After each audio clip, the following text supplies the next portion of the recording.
اعوذ باللہ من الشیطان الرجیم بسم اللہ الرحمن الرحیم نحمده ونصلی ونسلم علی رسولہ الکریم۔ عزیز ساتھیو اور طالب علموں، آج انشاءاللہ ہم سورہ احزاب کی آیت نمبر 1 کے بارے میں جاننے کی کوشش کریں گے۔ پہلے تلاوت ہوگی، پھر لفظی ترجمہ اور پھر تشریح۔ اعوذ باللہ من الشیطان الرجیم بسم اللہ الرحمن الرحیم۔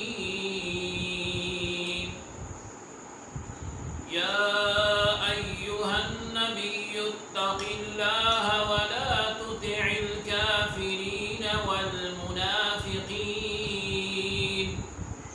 إن الله كان عليما حكيما۔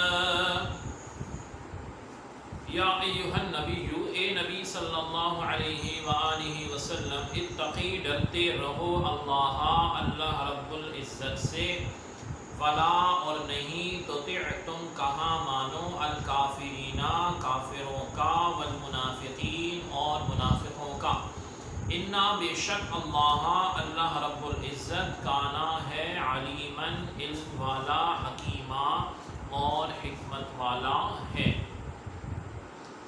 یعنی اس آیت میں جو آغاز ہے، اگر اس میں غور کیا جائے تو مفسرین اکرام نے فرمایا کہ اللہ رب العزت نے اس سورت کے شروع میں یا محمد کہہ کے صلی اللہ علیہ وسلم خطاب نہیں فرمایا جیسے دوسرے انبیاء سے خطاب فرمایا ہے۔ اس سورت میں نبی علیہ السلام کی عزت، آپ کی تقریب اور احترام اور فضیلت کو ظاہر کرنا تھا، اس لیے یا ایھا النبی سے آغاز فرمایا۔ علامہ اسماعیل حقی رحمۃ اللہ علیہ فرماتے ہیں کہ اللہ تعالیٰ عز و جل نے نبی کریم صلی اللہ علیہ وسلم کو النبی کے ساتھ پکارا ہے، ندا فرمائی ہے، اور یا محمد نہیں فرمایا، جس طرح دوسرے انبیاء کو ندا کرتے ہوئے فرمایا، یا آدم، یا نوح، یا موسیٰ، یا عیسیٰ، یا زکریا، یا یحییٰ۔ تو اس سے مقصود یعنی اس کا مقصد آپ صلی اللہ علیہ وسلم کی عزت اور چاہت کو، وجاہت کو ظاہر کرنا ہے۔ النبی ان القاب میں سے ہے جو نام والے کی عزت، شرف اور مرتبے کو ظاہر کرتا ہے۔ یاد رہے کہ سورہ فتح میں جو فرمایا گیا محمد رسول اللہ، جو آیت کا حصہ ہے، اس میں نام پاک اس لیے ذکر فرمایا تاکہ لوگوں کو معلوم ہو جائے کہ وہ اللہ تعالیٰ عز و جل کے رسول ہیں، اور لوگ آپ کے رسول ہونے کا عقیدہ رکھیں اور اسی عقائد میں ان کو شامل کریں۔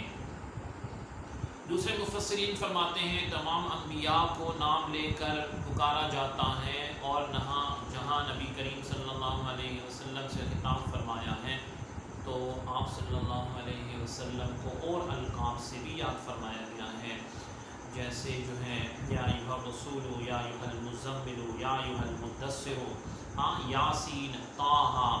تو نبی کریم صلی اللہ علیہ وسلم کو صفاتی ناموں سے جو ہے پکارا گیا ہے۔ ہر ذی عقل رکھنے والا جانتا ہے، جو بھی ان خطاب سے اس ندا کو سنے گا تو وہ اور انبیاء میں اور نبی کریم صلی اللہ علیہ وسلم کے مرتبے میں فرق جان سکے گا۔ اور بادشاہ جب اپنے تمام امراء کو نام لے کر پکارے تو اس میں ایک خاص، ایک مقرب یوں ندا فرمایا کرتا ہے کہ اے مقرب حضرت، اے نائب سلطنت، اے صاحب عزت۔